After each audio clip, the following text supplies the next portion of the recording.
audiencia y bienvenidos para hoy Dimelo Cinema Club. I'm your host, Jason Echoes, and as always, it is a privilege and an honor to be joined by our distinguished guest, Don Dino Spezzini, JP Soruno, Michaela Booth, and the man that none of this would be possible without, Steve Des. Hey everyone! Hi. So today we are reviewing The Hidden Blade, Japanese film foreign flick from 2004. Now I'm going to be honest with you, never heard of this movie before our last movie session, which was Grave of the Fireflies. Mm-hmm. And because we're in movie Inception right now, I had to go with someone who had something to do with Grave of the Fireflies, and since the animated movie, I got a little stuck. And I chose one of the voiceover actors, the woman who played the mom. Oh. The woman who played the mom in Grave of the Fireflies. The actress was Yoshiko Shinohara. Yoshiko Shinohara. And she played a very small role in the classic that we watched for this week called The Hidden Blade. And so that's why we got here. Now, I'm going to be honest, I never heard of this movie before, but I had to get us out of that wormhole that was going to be animation. I love animation. I love that movie very, very much. Yeah. It was really good. Like, I loved it. Go watch that video. I wasn't in the mood for another animated joint. So we went with The Hidden Blade. Who did she play in The Hidden Blade? I don't know. Oh, okay. I don't know. I got it. I think maybe... That's small of a part. Yeah, I think maybe she's one of the geishas or something. Right? Like, I don't know. Yeah, it was a small part. It's definitely hidden. Yes. She was the Hidden Blade, if you know what I'm saying. So anyways, let's get into like first impressions of this movie. There's a lot to cover. You know, I think the tale might be a more complex than the average viewer may be led on to believe. But I want to hear what you guys think, because you guys always got great takes on movies. So let's just start off with Michaela, and we'll just rock out from there. First impressions. I wasn't really impressed with this one. Like the cinematography is beautiful, but it feels dated. The plot is kind of here, there, and everywhere. It's kind of hard to track a little bit. I don't know. It's just I don't think, like, I think it's something I could just like play in the background, but it's not something that really grabbed my attention this time around. You said this time around. Was this your first time seeing the film? Yes. Okay. All right, cool. Who wants to go next? I'll go, I guess. I just finished watching the movie a couple hours ago. There were, at first, at one point, Jason was walking by, and I was just like, is this a rom-com? Yeah. Like, because you hear the title is also The Hidden Blade, so it's like, ooh, there's going to be some fighting, kind of like Yojimbo, something's going to happen, and boy, was it a slow build. You know, I mean, dude, main character even says, I've never pulled out my sword, except for when I have to clean it. You know, like, so I'm like, okay, it's one of these kind of movies. But there were a lot of things in it that I enjoyed. I really,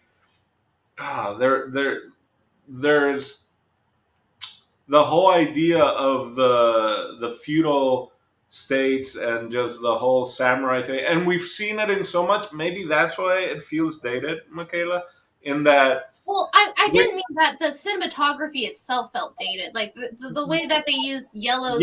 Yes. Okay, got it. Yeah, I agree. I agree with that. Kind of it seemed, I don't know if static is the same thing. The shots just felt kind of almost Hallmark Channel worthy. Yeah, no, like the coloration was kind of a little off. Yeah. Which is such a shame, because like they put so much beautiful effort into like the costume. It might have. I don't know how big this movie was when it came out. Right. That's the other thing. But I like the whole idea of how they dealt with the old and the new coming in, and with the Western influences in the military, and like just this. There's just even the whole bit of like, all right, you do your samurai run, and I'm gonna run like the Westerners, right? Like Right. things that we've seen in so many different movies and just different stories before, but I thought I hadn't seen it from that perspective before, right? I mean, The Last Samurai does a whole thing about it as well, but it's again you got Tom Cruise perspective on that. So this one's seen from like the Japanese perspective and the samurai and the idea uh, of what is old is no longer working, or we need to be able to adapt, or we will die. So that whole idea of like the old constraints then also went into the caste system, and I thought that was really good because then the characters were, it's like, oh, why don't you marry him? I can marry him. We're in different castes. What does that mean? And I was like, I don't know. Right? Like it was this whole idea of like all these things that were set up that they would just follow blindly, right? Like, would you do that? I don't want to do that. Well, I order you right? And then it was like him telling that to the girl, and then when the lords are telling him to go, like, are you going to go kill this guy? And he's like, I don't wanna. Are you ordering me? And they're like, yes, we're ordering. Then I'm gonna go. Like, and I even got the Princess Bride vibes from it, of just like, as you wish. Right. So there were a lot of good things in the movie, Yeah. but I did feel it be a bit slow, or just maybe the translation. I was missing something in the dialogue, but there were a lot of things that I thought were extremely captivating, because again, not it's completely different, right? Just a completely different backstory and history and all that I only know from movies and books, and this was just a little glimpse at a different part of that, feudal story. So anyway, that's kind of my impression is all over the place. It's a good impression. The movie's sort of all over the place in a good way. Who wants to go next? Now, I don't want to pick on the movie too much, but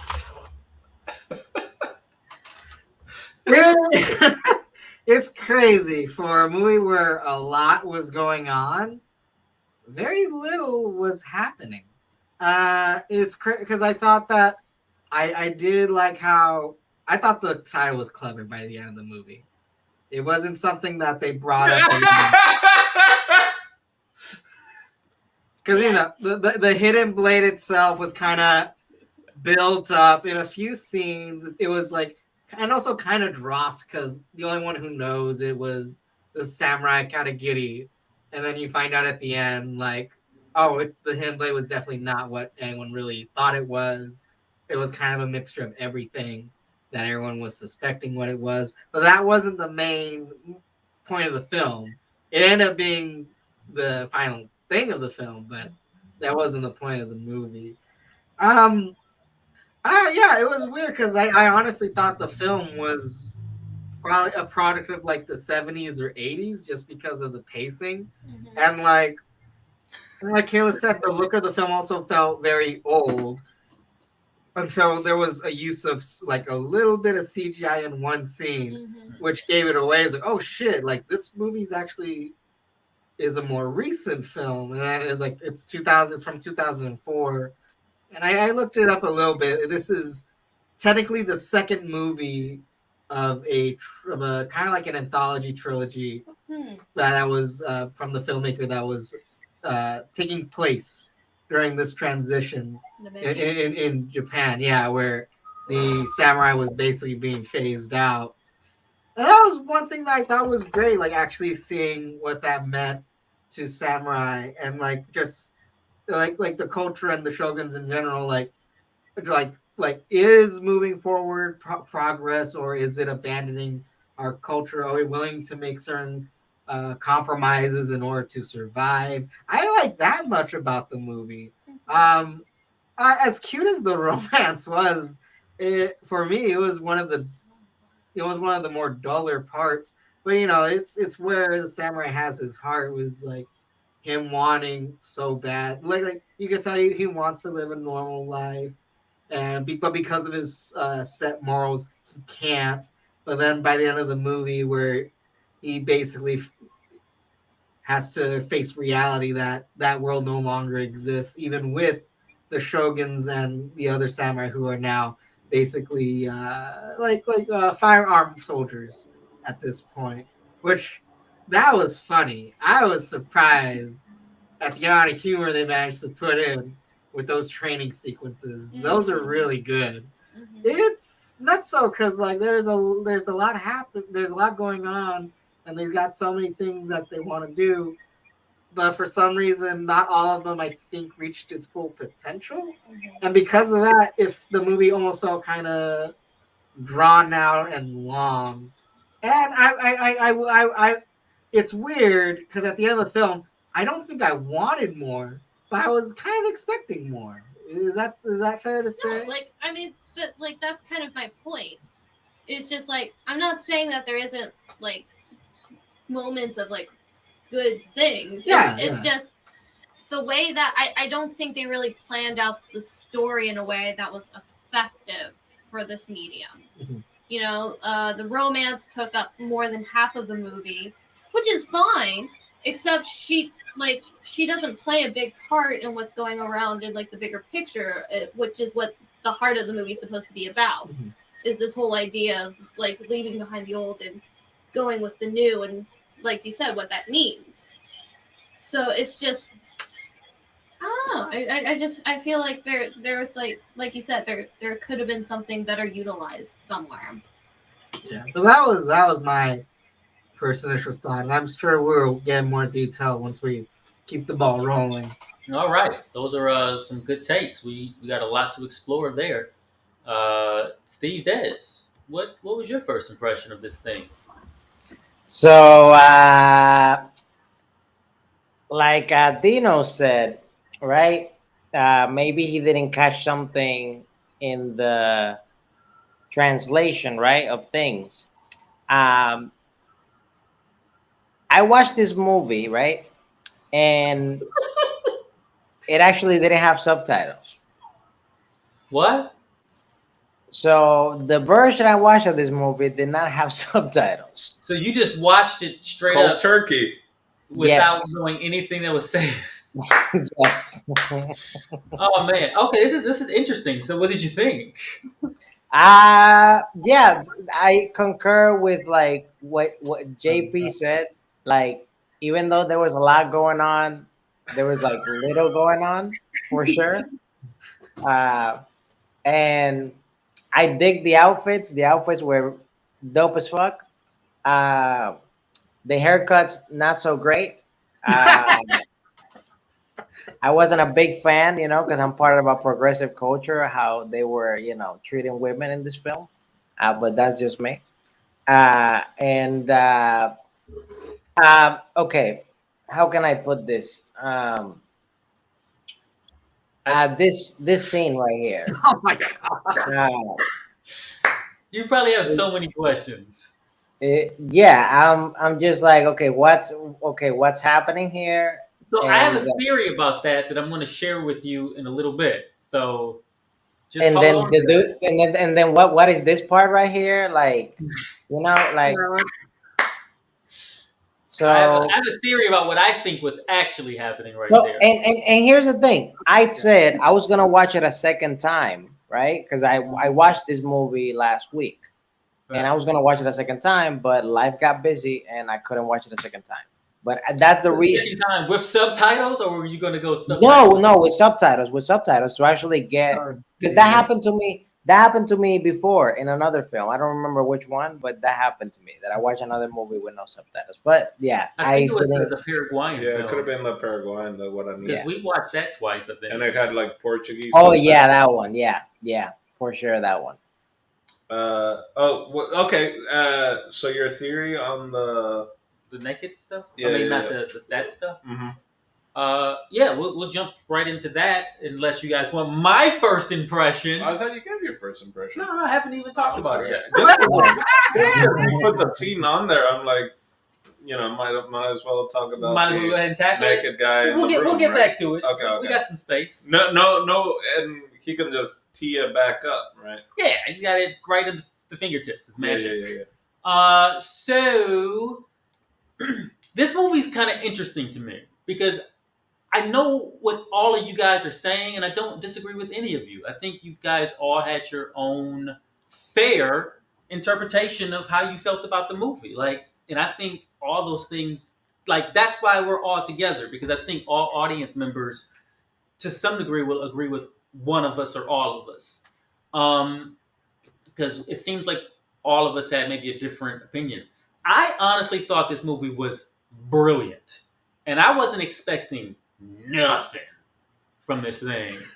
I'll just say that again. Nothing. Because it was a shot in the dark. I just threw a dart that's our movie. Okay. Hope they like it. I don't know. But I was pleasantly surprised because this thing reminded me a lot. There's a lot of inspiration in it. And it reminded me a lot of a Kurosawa film. Mm-hmm. And it felt like it wanted Kurosawa? to... Akira Kurosawa? Yeah. Kurosawa. It felt a lot like it should have been a black and white movie, and I think the colors were saturated like that for a reason. Because I was wondering about it too. It felt like it was a 60s or 70s film, and then once I got past, I'm like, it's just doing that to show us that it's old age without being a black and white movie, essentially. Right. And there's a lot of really interesting camera work done in this movie with the fight scenes, especially. The actors did all the work with the fighting, like they do in many of the old samurai movies, and the camera is the only thing that moved. And it would cover some of the fighting, and it kind of came off as like theater a bit, which I really, really liked. All the scenes in the movie are really small and intimate, and everything happens almost in a whisper between two people.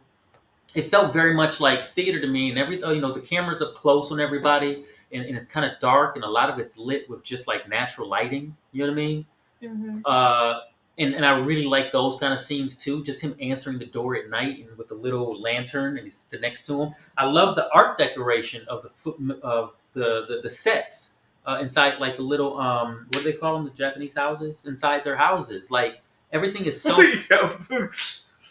What do you call Japanese houses? Yeah, those little. What do you call those little houses? There's a name for them. I just thought it was funny. What's a Japanese house called? It's a house. Yeah, I mean it is. There's a name. They have a name for it. But anyways, the everything is so in its place, and I love that. So it's it just felt accurate, and it felt like it was just a small moment in these people's lives. And it didn't feel like there was truly, to me, it didn't really feel like there was truly a star of the film. Obviously we know who it was. It's the main guy. But this movie does something interesting that I'm realizing that Japanese movies do and not very many other movies do. And going all the way back to Kurosawa, this thing had an Ikura. It had an Ikura kind of effect where the movie overstays its welcome just a bit, and it makes us uncomfortable because what movies don't do in Western culture is we don't examine the aftermath. In this movie, after the main event of the movie happens, we have to stay to examine the aftermath and all the things that come after that, all the way down to the bone of humanity, right? And we explore all of that. But I will tell you what I did not like about the movie. There's something. It was the final scene of that damn movie. Final scene of it. That dialogue is not great. That's not the final scene, by the way. That's not the final scene. That would be a great final scene. It's that would be funny.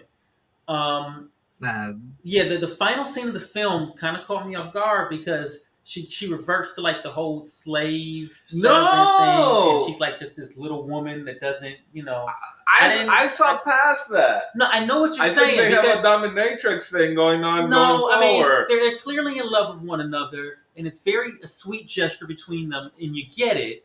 And I don't think it's a time thing. I don't think it's like, oh, in 2004 we were a little less culturally sensitive.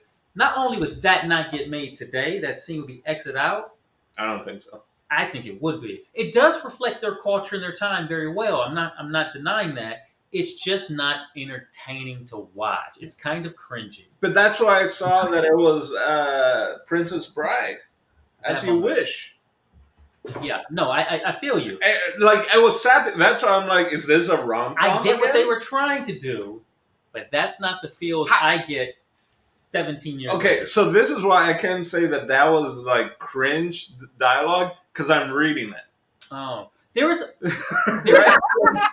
I'm saying is they could have got the same effect across with better writing, I think. That we read.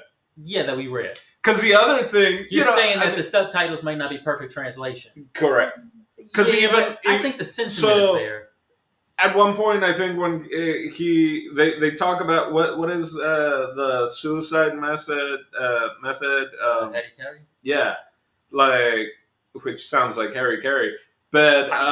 yeah, he's like, are you going to commit Harry Carey or Harry Carey, whatever, however you say it.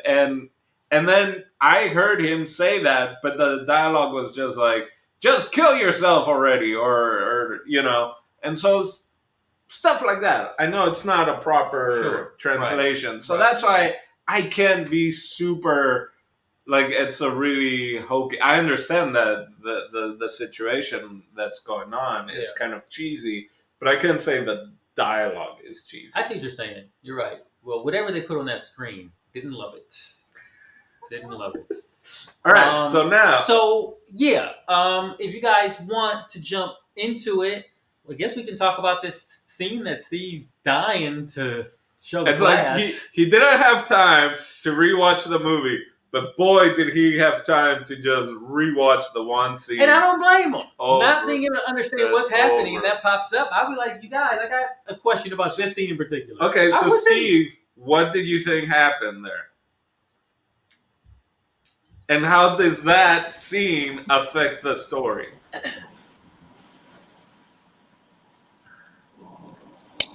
Wow, that's a loaded question. So I think this guy,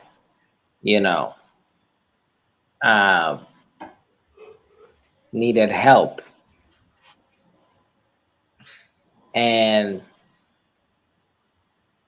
his assistant or his person helping him, it's a little too affectionate, to the point that his own homophobia made karma catch him up so quick and get quickly stabbed by the hidden blade. Okay. All right. No, but it's pretty good. But I will say, I guess, because he said get away, but then I guess right after that he was by himself, so maybe there's something there, but not the homophobia part. Well, JP or Michaela, would you guys like to explain to Steve what was actually happening right there? Nah. It's just a way for us to see the epitome of honor in a dishonorable not a dishonorable situation, but in a situation that makes him more humble, I guess. Because that's like the whole thing of his role, or is that he's like the end all be all of what these samurai do, and he can't even take a piss by himself. Yeah, but did anyone get kidney stones from that? No, that's not what happened. That's actually exactly what I thought. Because at first I thought maybe the wife, like, there are times, and it happened like during World War II and all that, where some women would like purposely to the Nazis or whatever that transmit certain diseases and stuff like that. So I was thinking maybe the wife of the bad guy did that, but he specifically says that while he's having a hard time peeing and nothing comes out, is that he paid a bunch of money to this quack and it didn't fix it. So that's why I thought kidney stones. 100%. What happened, I feel, in the movie is he slept with that man's wife, and she had a urinary tract infection or something, and she infected him because he said he tried to pee and nothing came out. He goes, not a drop. And he's like frustrated. He hasn't been able to pee in a while. So I think he has a urinary tract infection, and the doctor, whoever he paid to fix him, wasn't able to do it. But yeah, she set him up, and she was trying to set up the first dude, and that's why he was like, "You slept with her? Like you never sleep with your enemies. You know what I mean? Like you broke a rule, and this is unhonorable." And I think more of the karma. sleeping is the telling someone that you are going to do something and then not doing it. That's what the dishonorable thing is. Oh, it was all dishonorable. Right, but just the fact that it's like you told her you were going to do that. That's what took him over the edge. Yeah, he's like, that was, well, first off, he's like, that was a married woman's or a married man's wife you just, defaced or whatever. And he's, yeah, whatever. And then he added, it was just insult on top of insult. And plus, this was his friend. But so, yeah, that's, I think, why all that played out. Because, it was kind of karma. And whoever slept with her was going after her husband. And she was trying to protect her husband. So the best way she could was be to sleep with the enemy and fuck up his life as much as she can because she's going to kill herself anyway. I guess that could be a translation thing at that point because I just got it that he's at that age where he's older and he has kidney stones. That could be that too. That's a very much. I don't think UTIs actually stop urine. Yeah. I don't know. I just mean like maybe not necessarily UTI, but an STD. Say it again, okay? Also, this was in an era where Google wasn't established yet. Yeah, but someone held your clothes to pee because you had too many layers. So yeah, that was like his waiting man. Yeah, or whatever. That was like his valet, and he made him his waiting man. It was like his valet. It was just his personal assistant servant guy. Yeah. And his cloak was so big, he was helping him lift it up so that he could pee. But then when he tried to pee, nothing came out. And when he said nothing came out, he tried to look at it like, what do you mean nothing came out? And he said, get out of here. Don't look at my penis. All right. What I got from this, when I first saw it, it took me out of the movie so hard, I forgot about it. Second thought. I don't know how the fuck you guys managed to put so much thought and deduction to this scene that I just want to forget. That was the worst scene it wasn't even funny. There, so you like I said, it's only like we already know that the guy's an asshole. Hey JP, lay off of Steve. It was the only scene he could understand. Yeah. Why is this man holding my dick? That's the only part that made any sense to him in a movie, just where there's talking. Which is fair. I suppose that scene could universally be understood without subtitles. There was no dialogue in that scene, actually, so fuck it, whatever. I'm just glad Michaela supported my thing, and I just want to point out Michaela is probably the smartest person in this technological room that we're in right now. So the fact that I have Michaela's bump, that's all I need. It's so funny right now because it's a word that suggests progress and moving forward, but somehow I feel like we're going the fuck backwards just talking about this fucking scene. You're such a prude. Can I also add, just because you put that other little clip of people going up the stairs or whatever, not the stairs, but going up to the castle, and I thought those small moments were great, because it was over. Everyone struggled going up the damn castle, like. Because I don't know how much you guys know about like the different castles in Japan or the feudal, and they're like all these different levels that you have to go through before you can even reach the main castle, and like a lot of it is security and all that. So like everyone was struggling, even the old dude that's like his fucking domain is just like, hey, he feels like he has to pee, so he's like struggling. And then the old doctor, they're like fucking pushing him to just like hurry, and the old doctor is like, they're like barely making it. And so it was like those small details that I thought were really good, and there were a few of those throughout the movies. A lot of callbacks, kind of like the "Are you ordering me?" type of thing, and just the idea like everyone struggles going up to the castle, and they and they weren't pointed out, right? There were I really did like the nuance of just like these small details throughout the movie that were callbacks in certain ways. Yeah, right on, right on. So what I wanted to talk about, I mean, there's a few things I want to talk about. So let's talk about the cinematography and the picture direction, if we would. Now I know Michaela, you weren't too enthused about it, and I had the exact opposite experience with this film. So let's debate a little bit. But what did so what did you guys think about the picture direction? Did you get any feels from it, or did you think it was boring or cool, or there's all types of in between points you guys could have about it.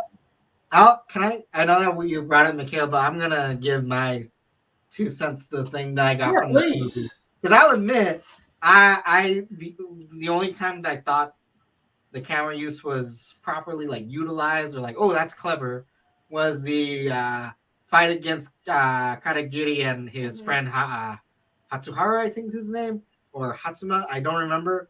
But what I noticed in this film, they know how to shoot group settings very well, especially with the training sequences. Those were my favorite parts of the film, were the training sequences and seeing the group of samurai together. Even when Katagiri went to the merchant's place, like we see a wide shot of like all these people trying to work and whatnot, and they're in this awkward situation. Like, I think this guy is trying to kidnap our boss's daughter-in-law, which is so great. The film knows really well how to set up like the surroundings and the people in it. I think that was the strongest visuals that I got, was seeing the environment filled with these people. Like you got a sense of how these people reacted in these certain places, their mannerisms, the like just like the amount of respect that they have during get-togethers and meetings, and then how kind of silly and more lighthearted it can get when they realize like this is not our fucking culture. Like, why are we pretending to be fucking Westerners? While the backdrop is where they grew up and where their culture is at. So I'll give the movie that. It knew how to utilize its ensemble and how to set them up in their scenes. Like, my main thing with the cinematography is just that, like, if you're trying to make something look old to make it look old, it doesn't feel like it adds anything, really. And like,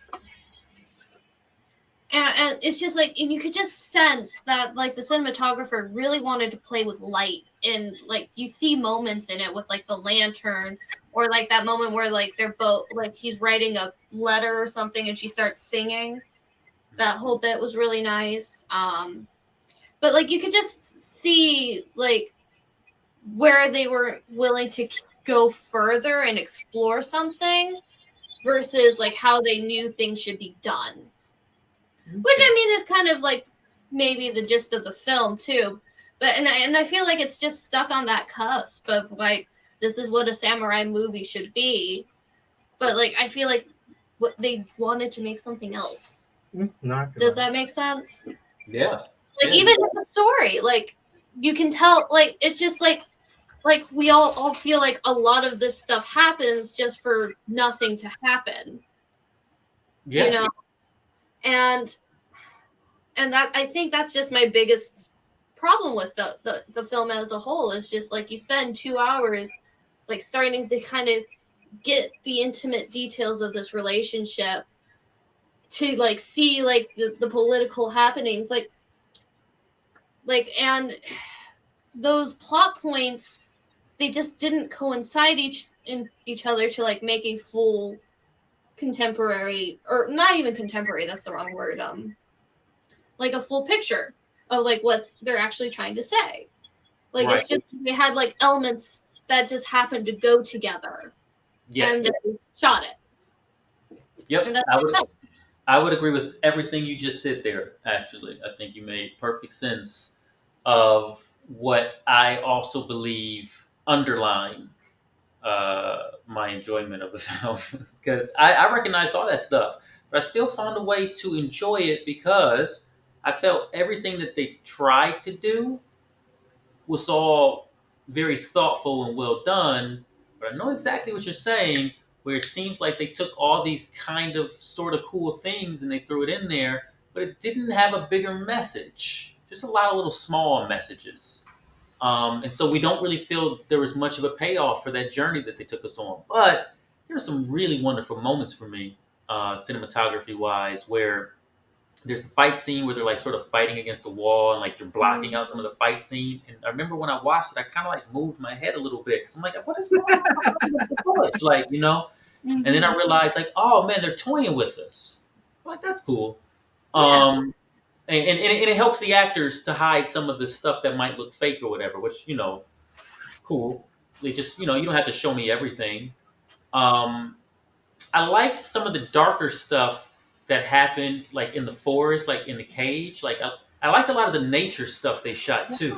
Like there's like a lot of like rocks and flowers, and I really like that in Japanese culture, like how they sort of paint that picture. And so I thought like that kind of was well done, the way they framed everything. There was this one fight scene that is, I think it's the fight between him and his sensei that prepares him to go out to capture the guy. And it's just framed so beautifully, and there's light behind him, and he's holding the sword, and everything is almost like a tableau. And even their movements are so like they're fighting with each other, but it's not wild. It's so organized, and it's only like maybe three motions for each one, and each one kind of is like this cool little tableau. Like, oh, that's unique. That's a really cool like artistic style. It almost felt like a little bit of a painting, Japanese painting.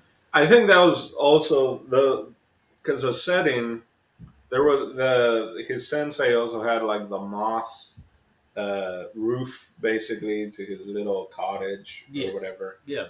I think those are that reminded me of there's a trilogy, Samurai 1, Samurai 2, Samurai 3 with Toshiro Mifune, and it was a lot of those Oh yeah. samurai movies that were almost all shot in studio or a combination of outdoors and indoors, so that it would have these really kind of majestic sunset backgrounds that were fake with it, and that whole scene with the sensei felt like it was in its own little kind of like realm. Yeah. Like and the sensei had retired. He kind of quit and became a farmer. And was like, And it's beautiful because it's like it's the last thing. This kind of tells his own story. It's the last thing he may ever teach him. Yeah. You know, he practically raised this guy. He goes, and if you do these moves, be prepared to die because they're risky. You know, but he's a better guy than you. He's better than you, so you're gonna have to do some risky stuff to win this thing. And it's like the sun is about to set, and it's like it might be his last mortal night on Earth. And it's just this beautiful kind of yellow behind him, and the sun is setting on his relationship with his sensei, anyways. But then, like the story, the cinematography does also some interesting things by playing with some things that I think all three of you have mentioned now. Steve hasn't mentioned it, but I understand, Steve. Um, the past, present, and future aspect of the film. It kind of shows up in everything. So now maybe I'm thinking maybe that's the main story that they're trying to tell, or maybe that's the B story. I don't know. I feel like maybe that's the B story. So I got a couple of. Oh, anyone want to add on? I kind of want to hear Steve's on the cinematography thing since he couldn't really understand shit. What were you seeing other than the pee problem?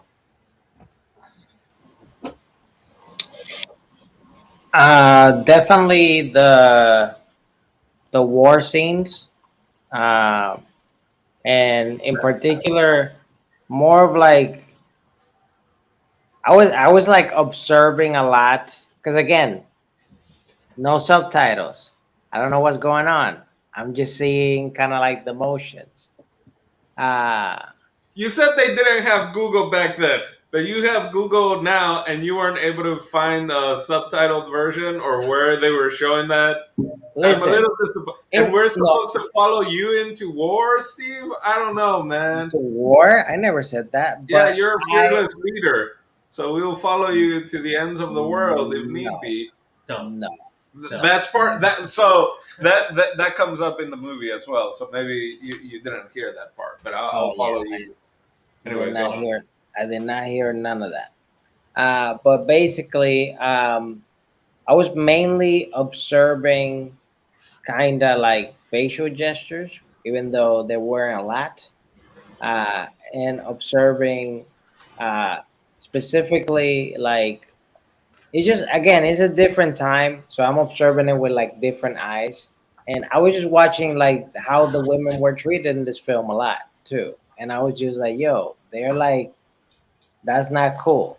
Like I was just like I was feeling uncomfortable for them. It was weird, So but yeah, what you don't know is that they talk a lot about the caste system in this film.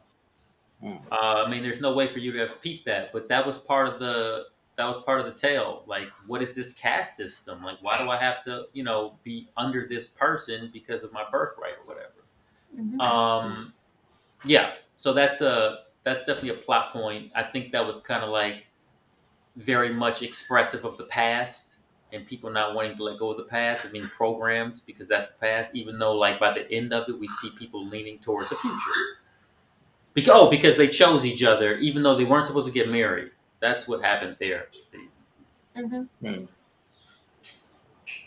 Then yeah, and as far as like cinematography, like I mean, it looks cool for being a movie so old. What was the year again for this movie? Oh, 4. 2004. Oh, this is 2004. Yeah.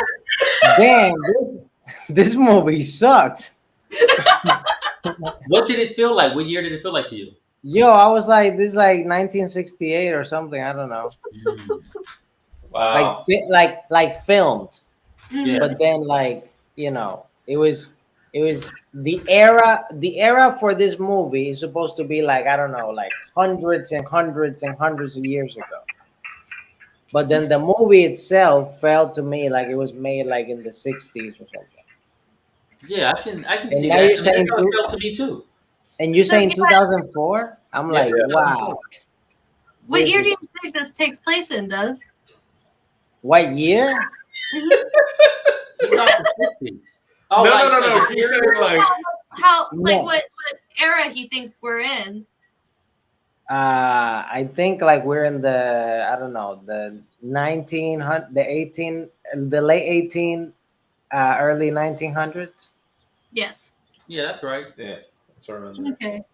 He didn't have the subtitles that said No, it's just like he said No, hundreds and hundreds, and I was just like, hundreds and I hundreds. mean, It's probably like 1860, 1870 in this film. I think it's closer to 1880s. Yeah, at the end 1880. when you see the guns and the loading guns, I think that's the giveaway. but that's also why I said it felt like it's a movie. Like the period of the actual movie Yeah. is there, but it was filmed in the 60s.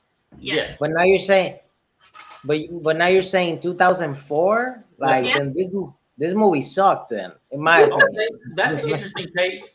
What makes it suck if it's '04 opposed to it being because 68? I would think '04 will be way better at making films. Mm. Is that the same year the first Pirates of the Caribbean movie? I don't know. Yeah, like I can forgive an old movie because of budget reasons and this and that and whatever, but like this being made in '04 should have been a little better. That's Were just there me. not were there not budget issues in '04?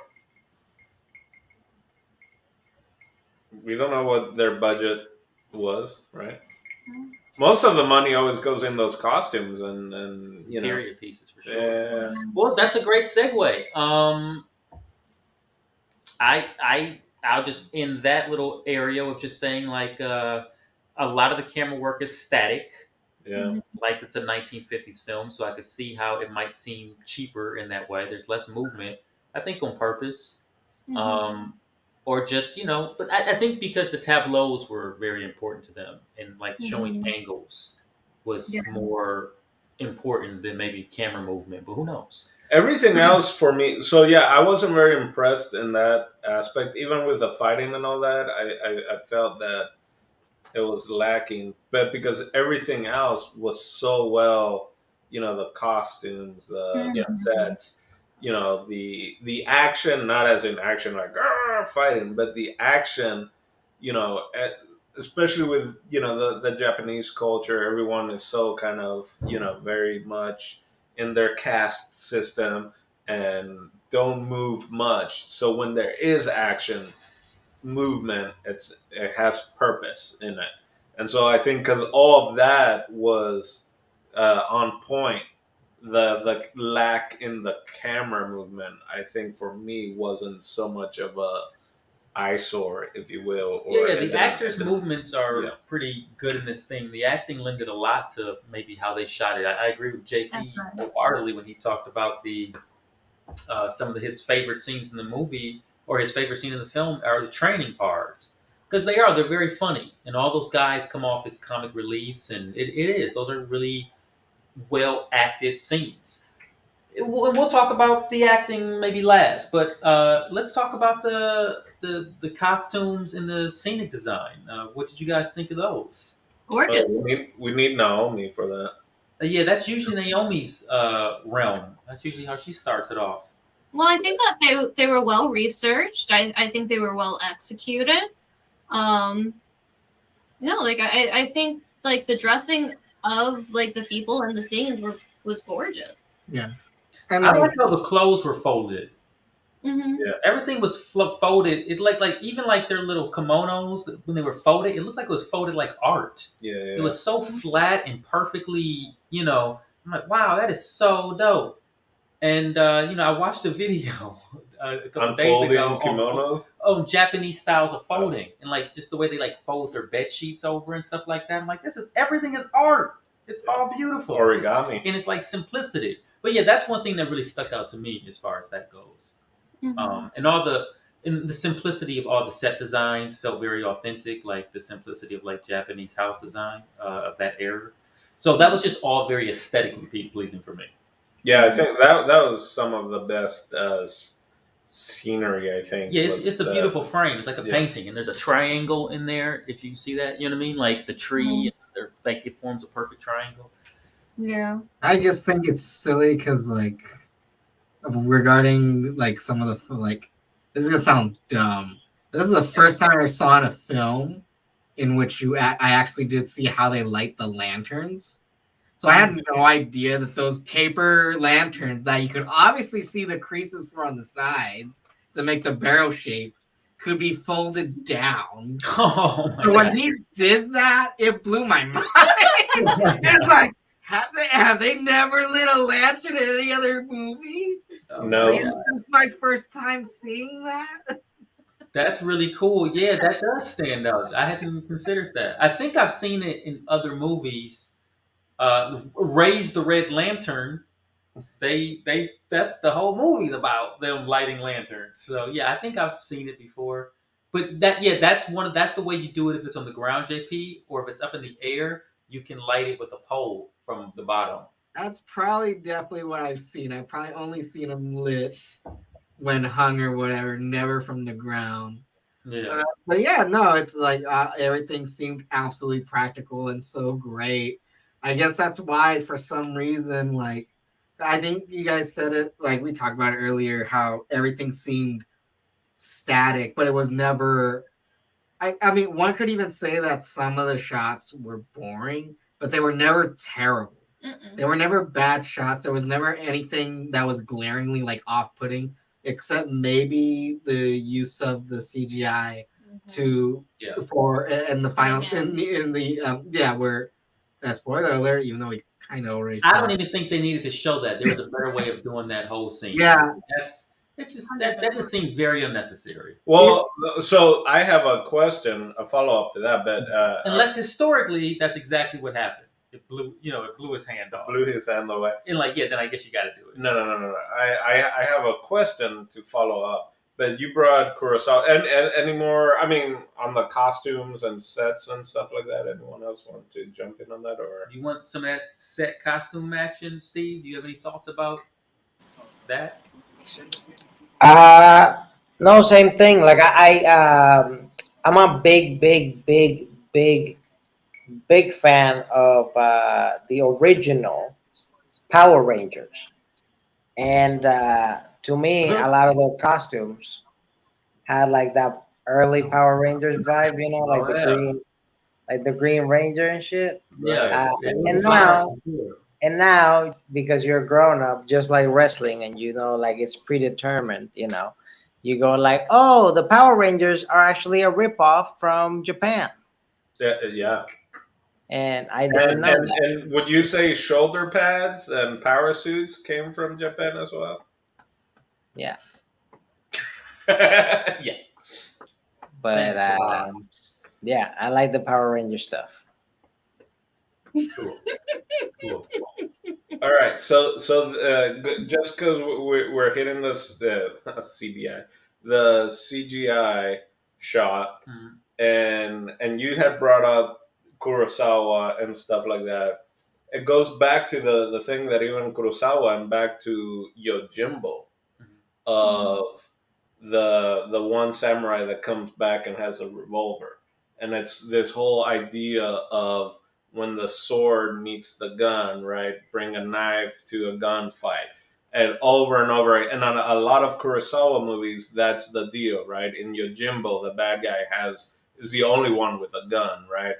In Seven Samurai, if I'm not mistaken, all the samurais that actually die from gunshots, and it's an ongoing theme, and so when it happens at the end of the movie, and in the beginning of the movie when we're talking about, I brought up callbacks and stuff like that, and they had done like a fake duel before, right?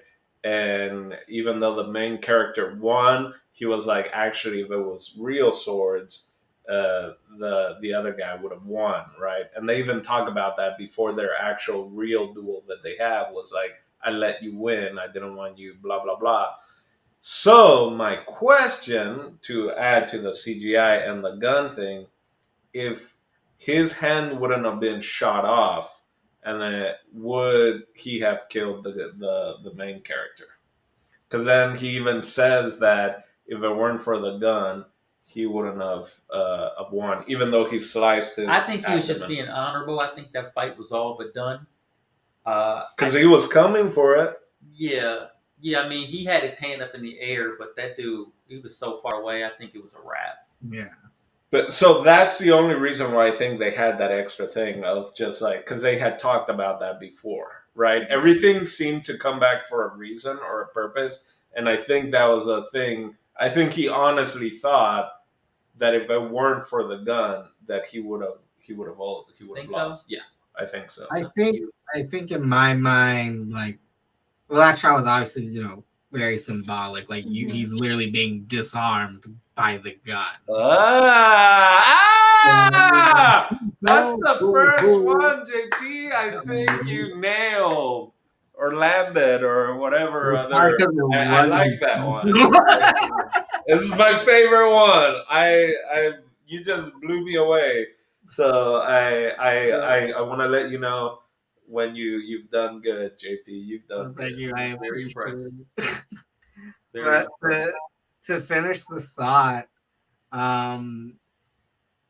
like the way that his friend was just so off the rocker, and also at this point, Katagiri was still in the mindset of like what like even though the world is changing, what the shogun says must go. In my mind, if the duel were to have continued uninterrupted, I think they both would have died. Mhm. Like somehow he would have thought of himself like, no, I could die honorably as a real samurai at the hands of my friend, even though like I did not want to do this, because at the end of the day, like as combative and like very like head on head that these guys were, he always saw him as his equal and his friend, and they know each other since a long time. So he was probably I'm betting if it was again uninterrupted, they probably would have found a way where they both would have just died there, or he would have allowed himself to die there. That's a hot take. I like it. Because his arm was bleeding. Yeah, Yeah, that's you're right. right. He was injured. Yeah, no. But I do think that they were. I do feel that CGI was a little over the top of kind of just the fact that it's like Yeah, I just would have rather them not even show it. Just show his right head get or shot. yeah. I mean the minute you see them running around in the woods, I'm like, oh, I thought both of them were gonna get shot. Because Yeah. they had even said, hey, we have the gunmen, we're gonna go, and they don't care even if we shoot the hostages, right? They're gonna go in there blazing like Yeah, they 20 were gonna test those guns out no Yeah. matter what. right. Because then they even say we had never tested it on people before, and so but yeah, I just think that the idea of that was that they were gonna have on kind of like JP said, honorable death, samurai to samurai, and Yes. yeah, And they ruined that. and I got cut Which was kind of gross. I thought, but I'm like, that's the story that they're telling right here. Right. Like the honor is gone now. And maybe that's what was it the same guy that told him there is no honor in guns, like Yes, the honor. That's the irony of it. Right. That it was like, we fought, you go, you say, my name is Jason Eccles. I'm going to fight to the Yeah, death. he was part of the old men that were shitting on the whole Yeah, idea. and then he's like, I'm happy I paid for the real expensive guns. Yeah, and he's like bragging to the other lord or whatever. Yeah, He gets higher up. Well, Like, that's because them bitches were next to them, they all of a sudden they were geniuses, and it wasn't even like their idea. Yeah.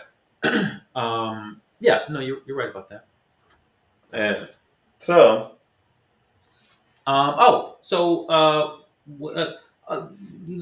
Let's say the actors. I thought it was fine acting in this thing, and I also liked a lot of the relationships in this thing. I'll just name a few, and then I'll turn you guys loose. And anybody who wants to talk about how they felt about the acting or the relationships, I'll just say that I really liked the relationship between the servant girl and her retainer, her master or whatever. That was I thought it was very cute. They had known each other for so long, and she represented so much to him. I felt that came across pretty well. That she represented his mother, his past, represented his sister, as a part of his family, and potentially his future wife, if he could. You know what I mean? The doggone system wasn't in the way. So she represented, and that's all he had, but she represented like basically his whole life, and so I thought that was really nice too. That was another way they played with the past, present, and future type thing. I like the relationship he had with his best friend while they were sending that dude off, like that other guy, who's married his sister, right? That's who married his sister. Yeah. Yeah, like I liked that relationship very much too. That buddy aspect of it, and them looking out for each other. And the woman who played his wife, I thought she was gorgeous. She was so pretty. His sister? No, not the sister. The girl, his love interest, the servant girl. Oh, the servant girl. Yeah, I thought she was so very pretty. Yeah. And so yeah, all that stuff was cute, except for that last dialogue at the end. But Again, that's a translation. I blame that on the translation, not necessarily on the dialogue. yeah, and I just think there was good acting throughout. I liked all the guys. I liked all the guys when they got together, like JP said, and did all their army stuff. But even before that, every scene they were in kind of had a joke. They were like the joke, the joke gallery, like those 8 or 9 guys or whatever, like the bathhouse stuff. It was like these guys are just being guys. If you ever done any military training, it's a lot of jokes. Sure, it gets you through it. A bunch of guys. Anytime you with a bunch of guys, it's always jokes. You get a bunch of guys together. So everybody one up the funny. But yeah, it's so yeah. There's some cool elements I thought relationship wise in this movie. Some stuff, even though the movie's slow and maybe many of these relationships didn't amount to very much, in the end. But they're all there and they're all executed by the actors. I felt in a cool, entertaining way. What did you guys feel? Did there any actors you like related to any scenes, relationships that stuck out to you that you appreciated? I feel the only bad performance in this movie, and I do mean this actually, were those fucking chickens. They took being murked pretty damn well. Those were the most calm on-screen chickens I ever saw in a movie. JP, that's a really good point. I hadn't considered that. Do you think they put dope in the chicken feed? I'm gonna go out on a limb here and may sound ignorant. Perhaps it's a cultural thing. Perhaps Japanese chicken are just more chill and more zen than American chickens. Maybe they treat their chickens better so they don't panic. You might be right about that. Because I thought it was so crazy, even though it was played for laughs when they were trying to catch the chicken to feed to the girl to get better. They literally had the guy catch the chicken with no fight, and then they basket the man as if the chicken was gonna do anything. I saw that chicken. That chicken accepted death. It was fine. It was like, well, shit.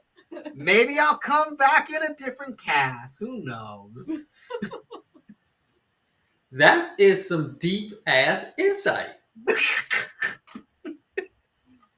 I hadn't considered any of that. His one servant was either deaf or not all there, right? Like, or just elderly, because he was like I don't know, maybe same thing, because the old woman was also really old. Maybe he's a little slow or something like that. Yeah, like he's just. I guess I hadn't considered it, but yeah, I think maybe you're right about that. Because I was constantly trying to get him to do, or call in and wouldn't respond, or just like, do you understand? And it took a while for him to be like, yeah, and just seemed a little, There was another evil auntie in this thing. Oh yeah, the evil mother-in-law. Yes. She popped up again. Yeah. That's 2 in a row. Yeah.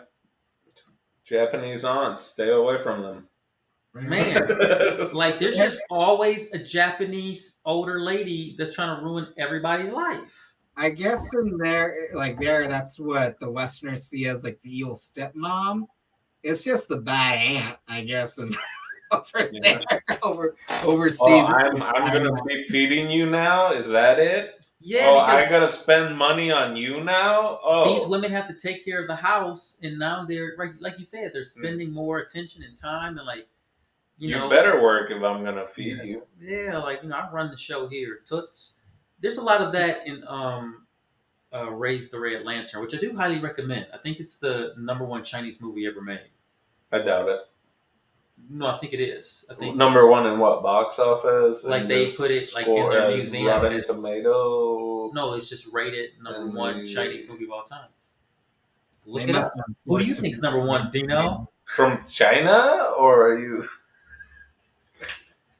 That's Hidden Dragon, Couch and Tiger. That's the one that's #1, right? No, it's not.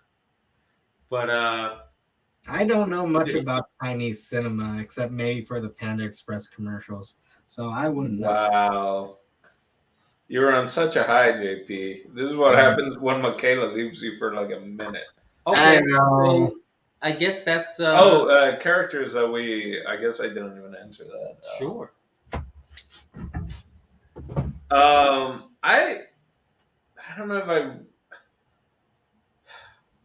Characters or relationships. Yeah, I really related, or I could feel, and again, because it's really well acted, the main character struggle, which is a similar struggle to the his maid or the servant, in just of like the where you are in what position in the social structure, Right.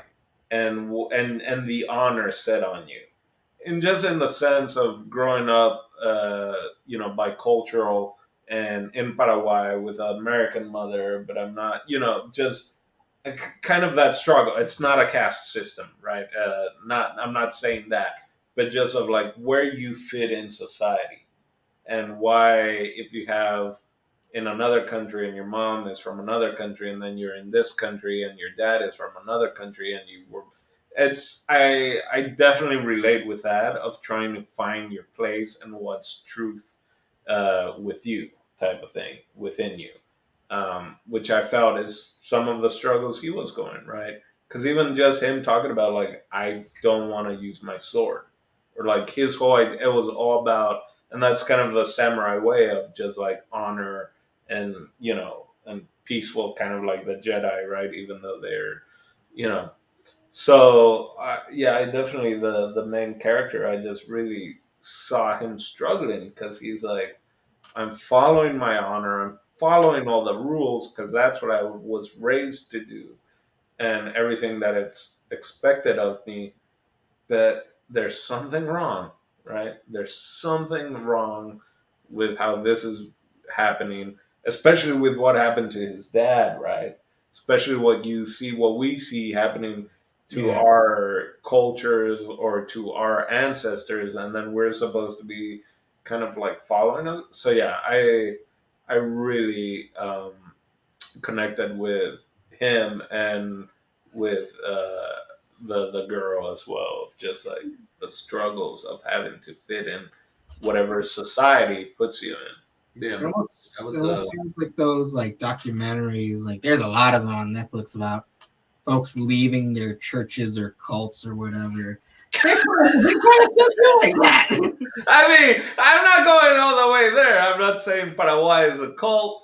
I'm not, I'm just saying for Katagiri and him having to deal with being a samurai, right, And right. like No, right. it's not like like I'm sure like a lesser movie would have been like, oh, he goes to the dark side. I was like, no, he abandons it because he realizes like, well, it's no longer what I thought it would be, like what I thought it was. It doesn't uphold the values that it told me that it did. So yeah, Are you saying there's is it going clear? Is going. that Yeah, I think that's what the side going clear the samurai way, where there's a documentary of all these samurais that have left the renounced I samurai way? I paid $5,000 to get into this cast, and you're telling me that the main samurai was an alien from another planet, and I get my own planet? I'll let you dig your grave with your little samurai sword there, JP. Not touching that. But yeah. All right. Okay, so I think we summed up this movie pretty well, man. We're at about that time. Anyone who's still watching, if you understood anything, let us know down in the comments below. But before you do that, subscribe and like, and tell your friends about all these different reviews we've done. Yeah, why not? I don't think we've ever said all that. I watch them sometimes. Wait, what just popped up? Classic? What did I see just pop up? Classic theme.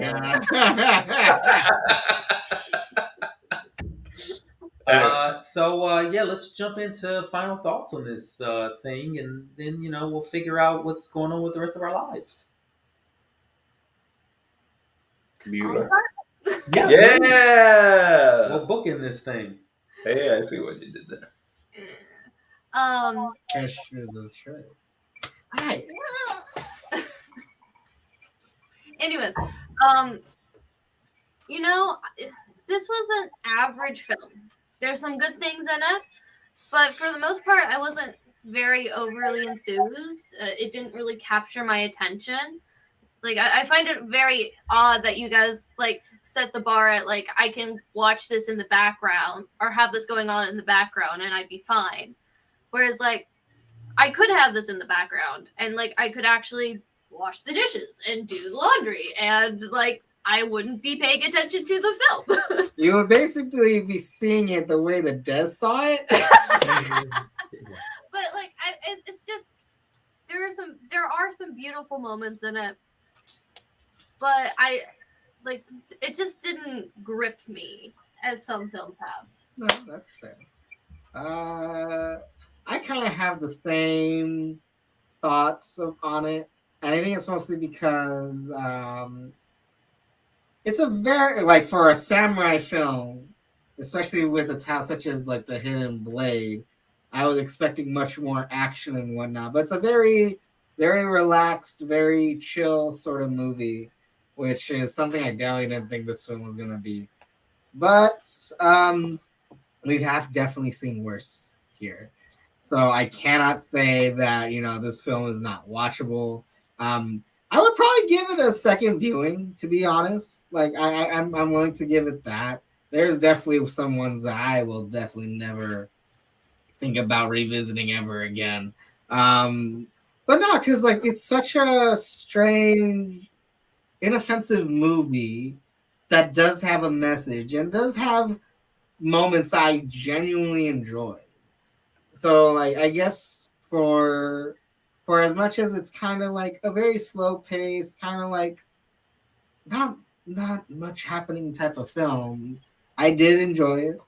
And I would probably give it a second shot. And who knows, maybe I would have a different opinion after giving it that chance. So I would definitely recommend it. I believe like I don't want to give this movie a C because I'm sure I gave that to a much worse fucking film. I'm gonna get a B minus. Is that show? I think that's fair. A B minus. Have you been grading films this whole time, JP? And this is the first time I've noticed you grading a film? Probably out loud. Have you been doing this the whole time? I can only imagine a few discussions where in the back of my mind is like, man, they're saying some really good shit about this F minus film.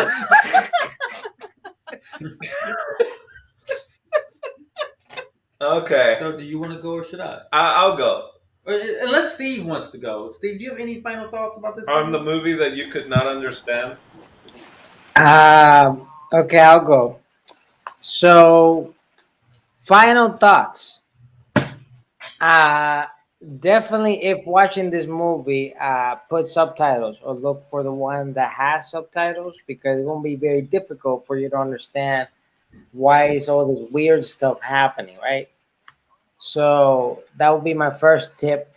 My second tip would be to like if you're a person that has a lot of free time, to watch it 2 times because there might be things you might not get and stuff. I mean, this review definitely can help you figure out those things that you may not know, but you might uncover even more things by watching it a second time.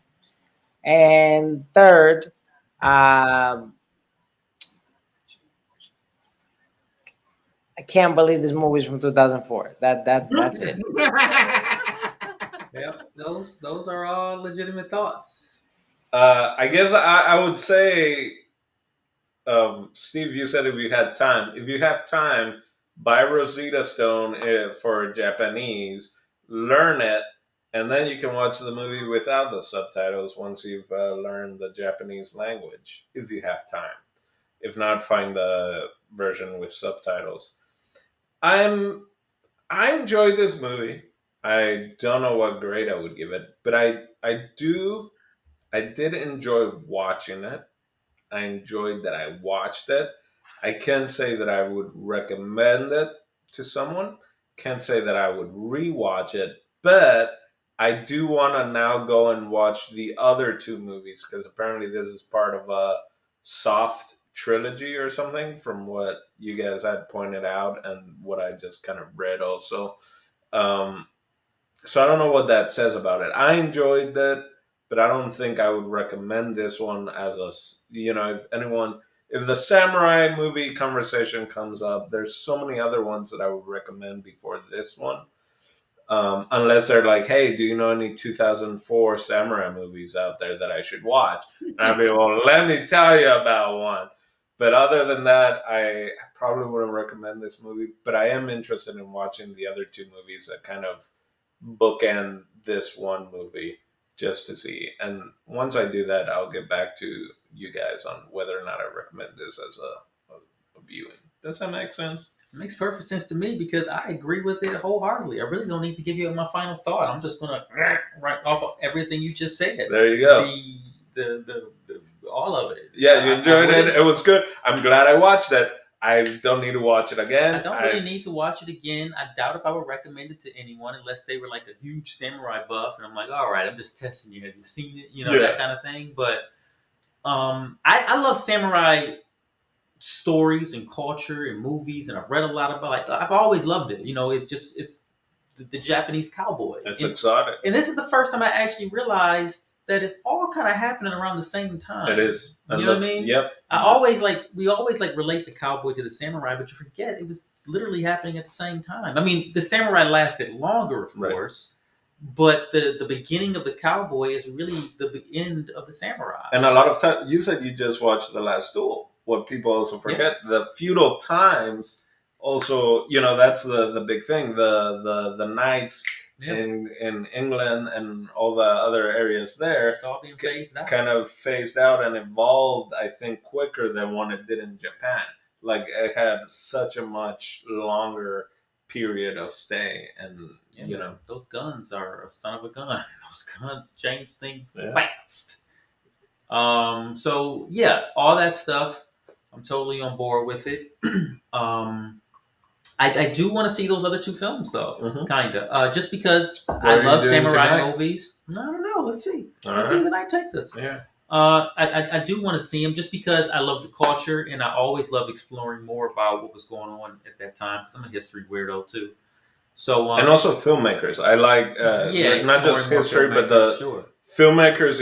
Especially if they're kind of like, I have these three movies kind of with a storyline similar with Sergio Leone, of like he's got his kind of trilogy, even though it's not like back to back to back, or it's more anthology or whatever, but it's there. It's like, well, let me see what he felt, type of thing. Yeah, big time. And so with filmmakers, I'm really into that as well. Like, oh, you did this movie, and you say this other movie's connected. Let me take a look at that. A lot of samurai movies like that too. Mm-hmm. So with that being said, I think we reviewed this son of a gun.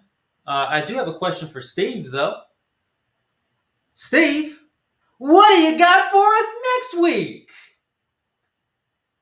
Well, you should unmute yourself first. Oh. It happens.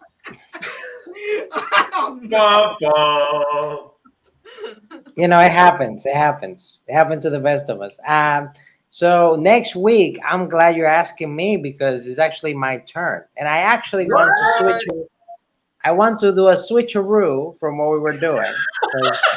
You want to make sure you can pick a movie that you don't need to read subtitles. No, listen. So for this round, we have to pick movies that has nobody from that movie working in the next movie. Oh my God. Talking no director, the actor can't be there, the writer can't be there. You gotta do some research. You gotta do the research. That's the only stipulation. That the stipulation is you can be connected to the previous movie. Yes. That's it. Yeah. Okay. And it can't be from the same distributor, the same production company. Oh, he brings up a good point. No. The same year? Because the same year has a connection. Can be the same agent. It can't even. It can't. No fucking Fox Pictures neither, motherfucker. It can't even be the same year. Okay. Oh shit! It can't be the same year.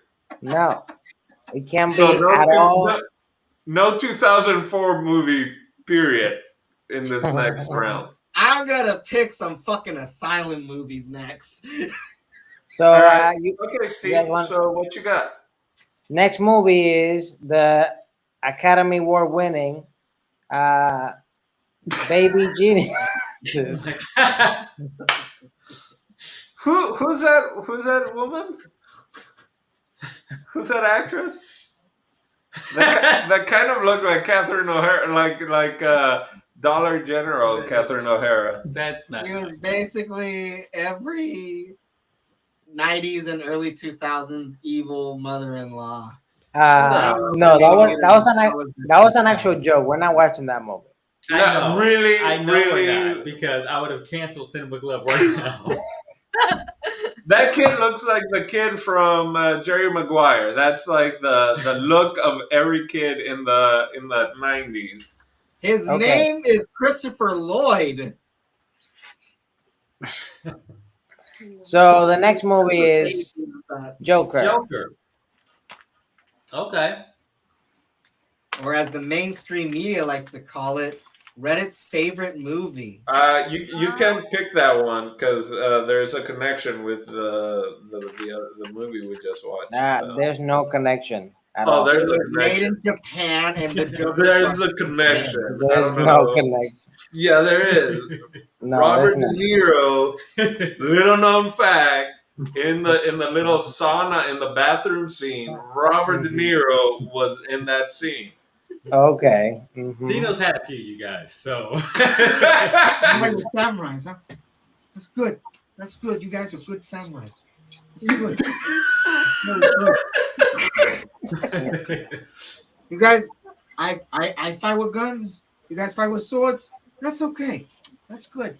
That's good. Can I just have JP doing Robert De Niro for everything? 'Cause I don't know if it is Robert De Niro, but it is now. That's my. For Jason Echoes, El Don Dino, Steve TV, Michaela, and Robert Nero, aka JP. We'll see you next week. Bye-bye. Hey, I'm Jason Echoes, and thank you for watching the Dimelo Network. There's some videos here. Watch one of them, and then you can subscribe to the network, and you can see more good stuff.